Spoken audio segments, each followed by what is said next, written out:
Well, thank you very much, Georgina, for the invite to be here. And congratulations to the Robert Menzies Institute. From my experience in life, I'd say starting and keeping an institute going is no easy task. So all strengths to your hand, Georgina and David. Let me start with a challenge. As you all know, Robert Menzies is often accused by his opponents, both academic and political, of having been soft on Nazi Germany in the late 1930s. The criticism is that he was a leading appeaser. So I ask you to consider the following words spoken in May 1939 in the Australian House of Representatives, and you tell me if they belong to an appeaser or not. And then think if you might guess who would have said them.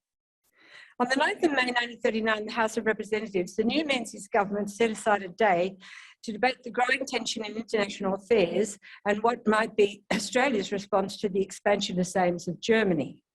Among the many who feared a coming war in the aftermath of the futile Munich Agreement over Czechoslovakia, one leading MP got to his feet and argued this.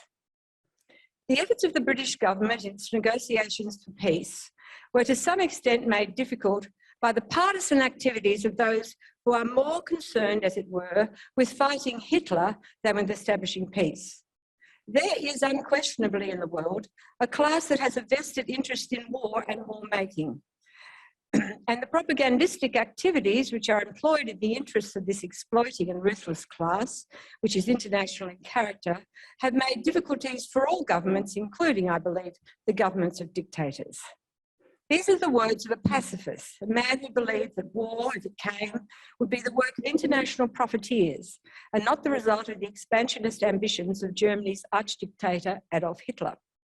In other words, diplomacy, also known derisively as appeasement, was needed, and diplomacy should push on regardless of the failure of the Munich Agreement of late 1938 in an effort to avoid war. So who spoke those words? Surprisingly, it was then Labor leader, none other than John Curtin. Any honest look back at 1939, whether it be London or Australia, must accept that in the minds of all but a few dissidents in government at the time, think Winston Churchill, Billy Hughes, the overriding pressure was to avoid war. Appeasement, it was called. Such sentiment and its tendency to evaluate Germany's Nazi leader in similar terms to other known dictators could not envisage the horrific reality that would be the Third Reich's 1940s. And so a policy of appeasement carried the day. This was so even after Hitler's invasion of Czechoslovakia in March 1939 that tore up the Munich Agreement. However, as Poland began to fall to the Nazis in late August 1939, it was Robert Menzies who decided Australia would join Britain in declaring war against Germany. And it was Robert Menzies who committed Australian forces to that European war. Not until well into 1940 would Labor under Curtin support Australia's commitment to send troops to fight Hitler. Likewise, Curtin Labor in the 1930s had opposed every piece of legislation designed to increase Australia's defence spending or armed forces. This during the governments led by Joseph Lyons and after April 1939 by Robert Menzies. Robert Menzies, as the newly sworn-in Prime Minister of Australia in May 1939, following the sudden death of his predecessor Joseph Lyons, was aged 44. Politically and professionally, he had been shaped by the years that followed the outbreak of World War I. That global cataclysm would leave a long shadow and for Menzies indelibly forge his allegiances and sharpen his opposition to ideologies that promoted state control. His belief in the Westminster system under the Crown as the strongest bulwark against dictatorship was underpinned by his continued fascination with constitutional law. World War I changed the world in unforeseen ways. The death toll was some 20 million, with a similar number of casualties. It would claim the lives of 60,000 Australian men. It altered global boundaries, ended empires, spawned revolution and the rise of the radical reformist ideologies of communism and fascism. It handed the government of Russia to a Marxist-Leninist dictatorship and soon saw an internationally focused communist push under Moscow's Comintern to overturn Western democracies as agents of capitalism. It equally spawned the rise of right-wing and fascist opponents of the communists, forces that in time took power in Italy and Spain. The defeat and humiliation of Germany in turn gave way to a revived German nationalism, soon to be hijacked by Hitler's National Socialists. Robert Menzies' parents insisted he should not join his two older brothers and enlist in the First World War. His father was not well, his two brothers were as much as the family was prepared to sacrifice. And since Menzies did not reveal the reasons for not enlisting in the 1920s and 1930s, Menzies' political opponents would contend that he had shirked his duty. Menzies would also argue he was drawn into politics, as you've told us, Troy, as an alternative way of serving his country. The First World War then would cast a personal shadow over Robert Menzies. Having embarked on a stellar legal career in his 20s, it is not closely recorded how Robert Menzies became interested in public affairs, sufficient to stand for Parliament. Menzies' biographer, Alan Martin, explains how in the 1920s, the non-Labor side of politics was inspired by the sacrifice of the First World War and Australia's allegiance to Britain and the Empire. The stirring of national feeling among the middle classes saw a burgeoning of public-spirited groups, some with sentiment that was narrow, even sectarian, but others genuinely interested in stirring debate as to how to legislate for a better society. The growth of these loyalist groups also came in reaction to the increasingly strident calls from leftist Labor groups. The Australian Communist Party had invaded Australia's Labor movement and was standing candidates at elections with policies urging the overthrow of the Westminster-style government.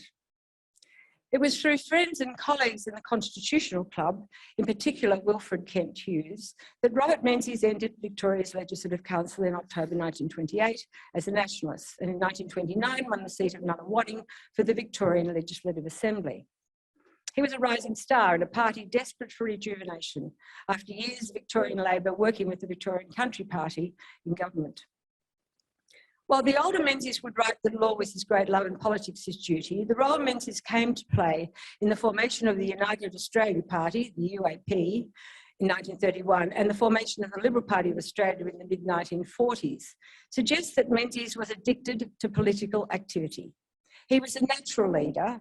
His father and grandfathers had been politically involved, and he had inherited their thirst for political action, whatever he might say about love for the law. The philosophy that underpinned Menzies' political endeavours was a sort of British liberalism in the style of Edmund Burke or John Stuart Mill, the protection of individual and citizen rights and responsibilities under the Westminster system and the Crown.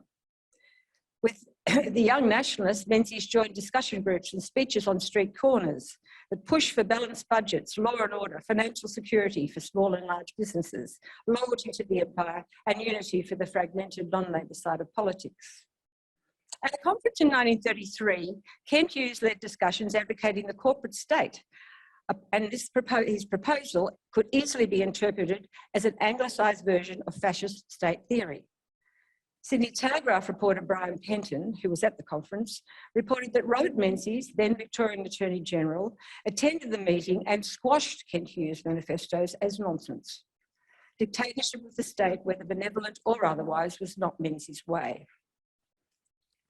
Robert Menzies entered the federal parliament at the September 1934 federal election and soon became a key figure in the Lyons government as Attorney General. After years of political activism in the cause of representative democracy, two incidents would soon test Menzies' skills in dealing with the direct action of the Communist Party of Australia, the CPA, and the unions it inspired and the wider peace movement that disguised its activities. The furor over the entry into Australia of German writer Egon Kisch would leave Menzies smarting from Communist Party tactics that turned a known communist activist visiting Australia into a martyr. Invited as a guest speaker at the August 1934 All-Australian Congress Against War and Fascism, organised to counter Victoria's centenary celebrations, the active and known communist Kisch, with many local supporters, resisted government attempts to prevent his coming ashore. It was believed Kisch would connect with a network of communist activist groups and spread subversive propaganda. The saga continued from port to port until in Melbourne on the 13th of November, Kisch jumped from the ship, breaking his leg on the quay. Helped by a decision in the High Court from Justice H.V. Evatt in Kisch's favour, Menzies and the Lyons government could not stop Kisch from staying. Kisch finally left Australia in March 1935 after meeting widely with supporters and with enough adventures to write a book titled Australian Landfall. He never attended the conference he'd been invited to. Now, while the Kish encounter was an embarrassing episode for the Lions government, Menzies in particular, it did offer experience of the way politics would be increasingly played. As Menzies and Lyons met with leaders in Britain and Europe between 1935 and 1938 and discussed the gradually weakening situation against dictator powers in Europe, chiefly they were dictators of a fascist kind, the Moscow communist-backed so-called international anti-fascist peace movements increased their hold on intellectuals and unionists. For the Lyons government, any tilt against such communist-supported pro-peace anti-fascist groups risked being seen to support fascist governments. It is an indictment of Australian historians that for decades, Egon Kish was never properly tagged as a Comintern or communist activist, but merely described as an anti-fascist. Industrial action by unionists over pay conditions or workers' rights was familiar enough in 1938. Strikes for political action were not. So it was that in late November 1938, Menzies became embroiled in the government's handling of an industrial dispute at Port Kembla when waterside workers refused to load the steamer Dolphin with pig iron bound for Japan in order to oppose the action of, quote, Japanese fascist militarists in China, as Union Secretary Tom Roach put it. Clearly, Australian unions had become radicalised sufficient to hold national government to account over matters unrelated to the condition of workers. Secretary of the Waterside Workers' Federation and Communist Party activist Tom Roach argued that the denial of the Dolphin's load of pig iron would somehow prevent fascist Japan, then in a bloody war with China, from, quote, further attacks on peaceful people, which include Australia.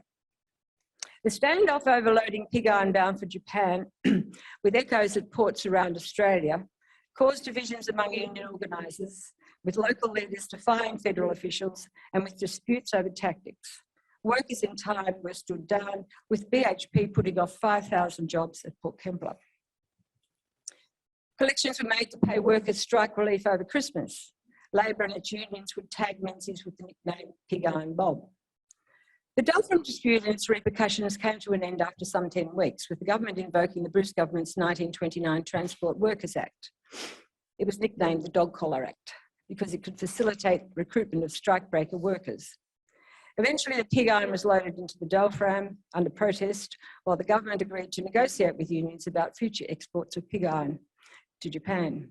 Menzies, who had taken the brunt of the outcry against the government supporting fascist Japan, was reported in the Ages saying that if Curtin and Labor had been in government, they would have adopted the same attitude. The Dolphin Dispute would become a preview of the waterfront in the first years of the war. On the 23rd of August 1939, Hitler and Stalin agreed to the German-Soviet Non-Aggression Pact, which left Hitler unopposed to conquer Poland. After Australia declared war, unrest, strikes and sabotage of the Menzies government's war effort became commonplace on the wars, as radical and communist-controlled unions sought to disrupt the administration of what they termed the capitalist enemy. In June 1940, Menzies government declared the CPA as an illegal organisation, along with miscellaneous fascist groups. In a radio broadcast in July 1943, Menzies would look back saying, "When this war broke out in September 1939, the Australian communists were opposed to it and did their best to organise strikes in industry, did their best to impede war production, argued strongly for a negotiated peace, used all their poisonous old claptrap about this being, quote, an imperialist war, like they said the war of 1914-18 was." From the late 1930s, the world had inched forward with uncertainty. Appeasers dominated politics on all sides. In Whitehall, there were hopes that Hitler would find his, quote, red line somewhere in continental Europe and spare Britain, as UK Foreign Minister Alex Cadogan put it in his diaries. Robert Menzies visited Berlin in July 1938. He reported positives and negatives in what he found and hoped for. He wrote to Lord Halifax on his return that he wished the English press would not, quote, talk nonsense about firm stands and successful threats at Berlin. On the 9th of May 1939, well after Germany's invasion of Czechoslovakia, Labour leader John Curtin argued that Nazism was okay for Germans and, in the House of Representatives, opined that the Nazi system of government was a matter for Germans and not something Australia or the British Empire were justified in opposing. Labour's Maurice Blackburn argued, in the same debate that the only sure way is for people of the British races to negotiate with the German people today to show a willingness to meet them on such terms that everybody will be able to live in security. There is no great difference between Mr. Chamberlain and Herr Hitler. When Menzies finally declared war on the 3rd of September 1939, he spoke of it as his melancholy duty. As late as 11th of September 1939, Menzies would write to Australia's High Commissioner Bruce in London, recording what he called his rambling and personal thoughts, in which he predicted Hitler might stop at any expansion beyond Poland. As for many, it was to be no more than a desperate hope. Thank you.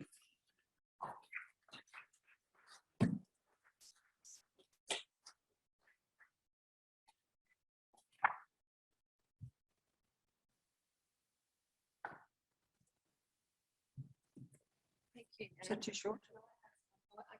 I'm helping you to catch up. Thank you. It's a nice problem to have. The first question I wanted to ask you, I'll jump in, was, and it's really interesting to hear your description of how appeasement was very much a view held across party lines and obviously across the party lines throughout the Allies. Do you think it's then anachronistic to label Menzies as an appeaser? Well, the whole denigration of appeasers has come about by those who have looked back in Australia, have looked back on Menzies as something of a patrician person who may have got there, but he really wasn't worth talking about. He didn't have any ideas. He was just a wealthy man who knew how to do it right. Bit of a luck, the deal with the Labor Party split. I mean, all that anti-Menzies stuff that was right through my university years and on into the 70s, Stuart McIntyre, Clark, and on, the Labor stuff. It built up an absolute fantasy about what actually happened in 1939, 1938. John Edwards is the latest. And actually his book proves, the book on John Curtin, that Labor did knock back every possible bill that would have increased the spending on defence or increased the armed forces, then got up and complained that the Lyons government hadn't prepared us for war. But when you go to that debate, and I challenge you all to go read that debate on the 9th of May 1939 is very revealing. And what Curtin says is devastating. He was a pacifist and he was a good man, but he wanted to stay out of it. And so what the Germans did over there, a bit like what the Chinese are doing with the Uyghurs, what happens in North Korea, that's not our business. We don't want war. Now, I understand why people didn't want war. If you'd been through the First World War, and it was only, 20 years before or less, it was devastating. And we do it now with diplomacy. We do it when we think Iran might develop a bomb. We do it when we think the Chinese might be taking more and more territory as it proceeds south on islands or whatever. All we want is peace. Now, in those days, Leonard Lyons spoke peace. H.G. Wells came in the beginning of 1939 and spoke peace. Basically, the communists spoke peace because the communists wanted the West to lose. They did a deal with Hitler in the beginning of the war. So peace was a kind of, balm for those who hoped to live in a free society and not have to go back to what they saw in 1418. And it was also a sort of camouflage for people who are actually trying to undermine Western governments. So we have to rethink that whole time between the First and Second World War, leading into the Second World War, and what we now call an appeaser, because appeasement is meant to be derisive. And in fact, it's no different from what we're all doing right now with countries run by totalitarian dictators doing what, and if they start to move, take territory, whatever, well, we probably keep on doing it. So the word appeasement got a nasty tone. And if you're going to use that word, well, then label Curtin an appeaser, label Mr. Blackburn an appeaser, go through that debate in the House of Reps, and they're pretty much all. The only people who were against appeasement were Billy Hughes, and he was regarded as a nut by then, and Churchill. And a lot of the stuff about Churchill and that ridiculous book written by David Day about how they were going to make him Prime Minister of Britain, which is absolute rubbish, was that there was a group in Westminster that didn't like Churchill. He made a lot of enemies along the way. And he also offended the royal family because he supported the abdicating king. And so when he took power and he became Prime Minister, there were a lot of people trying to sort of white-ant him. But, you know, he was one of the ones that wasn't an appeaser.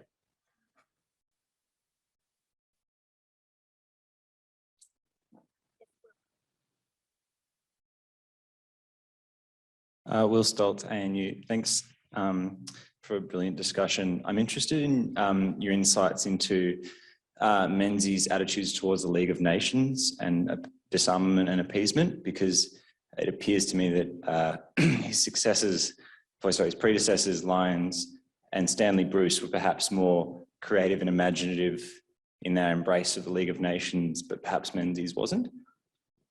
Look, the League of Nations, people tripped along. The greatest appeaser, if you want to keep using the term, was Stanley Melbourne Bruce. And he was our High Commissioner in London, and he was very much a kind of Halifax person.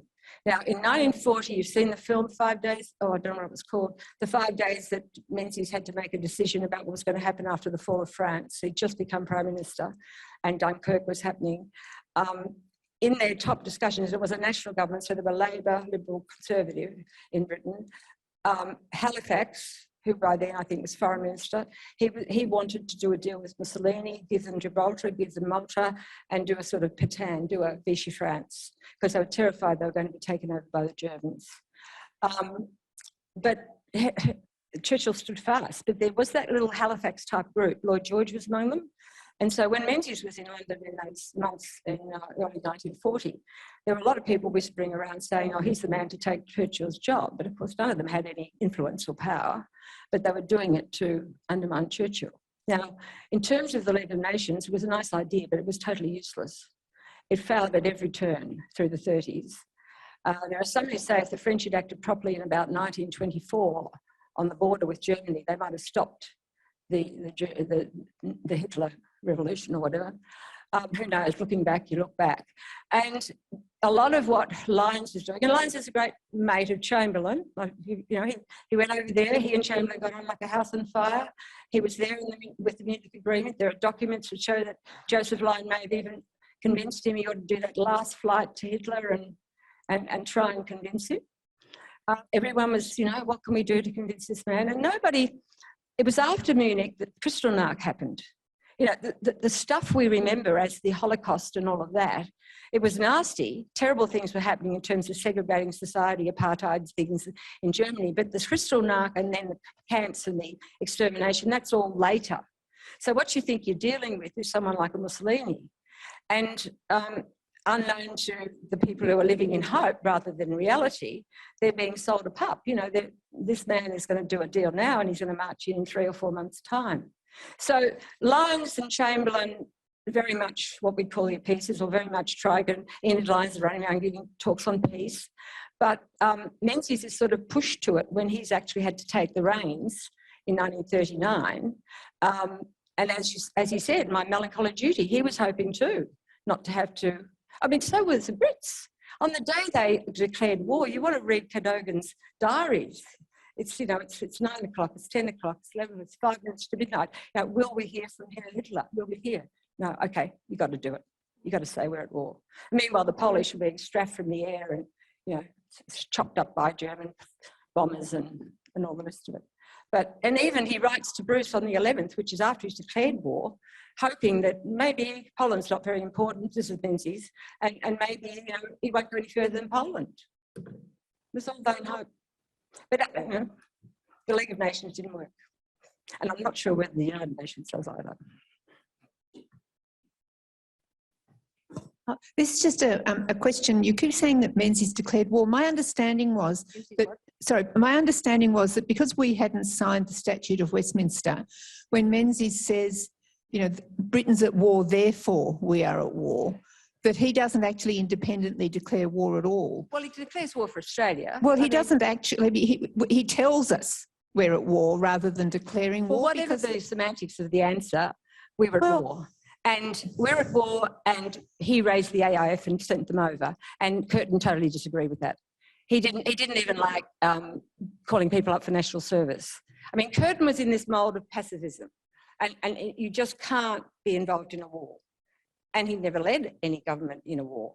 And he kept resisting until eventually the 1940 election, he realised he'd better get off his butt and say he was in favour of the war, of the forces overseas, or wouldn't have a chance of winning, because by then people were supporting the AIF. But Curtin was dragged, kicking and screaming, to the idea that we would be involved in war. Like Roosevelt. I mean, Churchill spent the whole of 40, 41 desperately trying to get Roosevelt over. In the 1940 presidential election, Roosevelt stood with the mob and said, I will never send any of your boys to Europe to fight a war. Never, never. Then Pearl Harbor happened and it was all over. So, there was a hugely strong feeling that they just shouldn't do it. So we did it.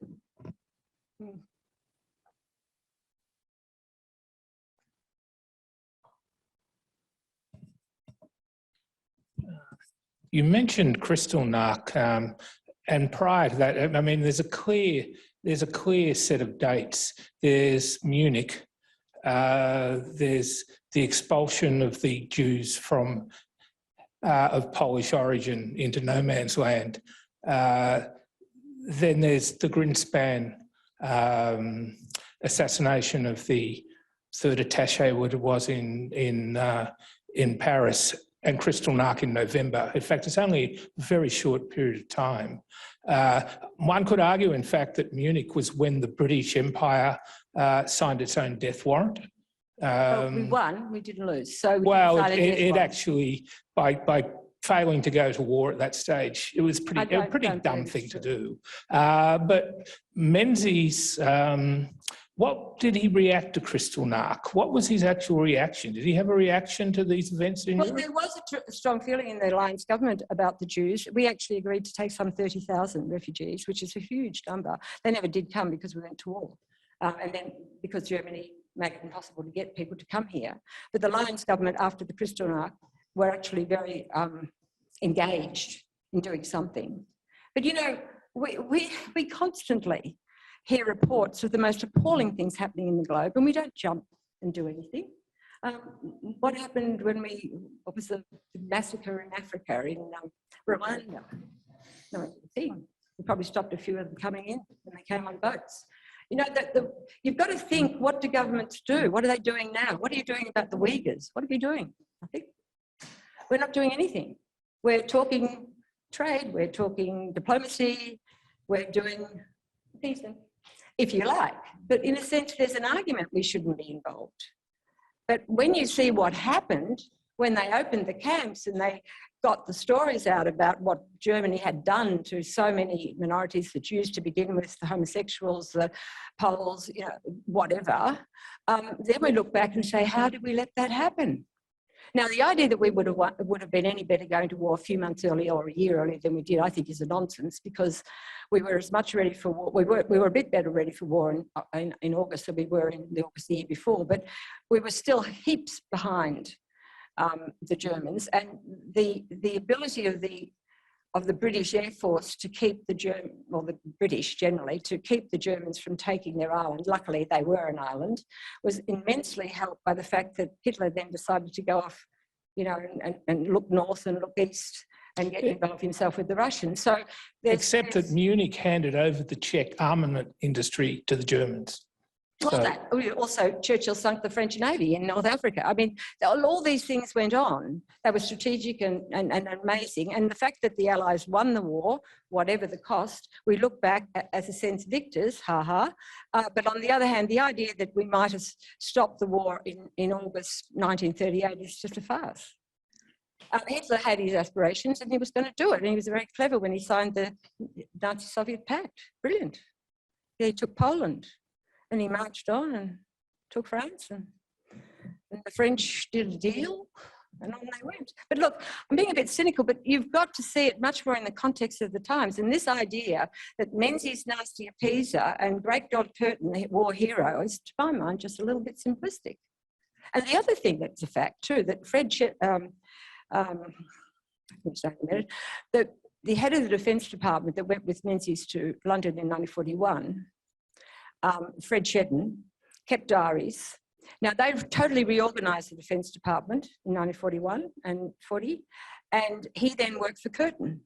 And he says that without the reorganisation that Menzies did of the Defence Forces and whatever, Curtin would have had a much tougher time because they did actually affect reform. And it might have been okay that Curtin led us through the war because he wasn't a warmonger. It's often the way. It's often better to have someone who is not like a Churchill, you know, telling people it's okay. Okay. Yes, thank you. Thank you so much, Anne, for that incredibly thought-provoking presentation.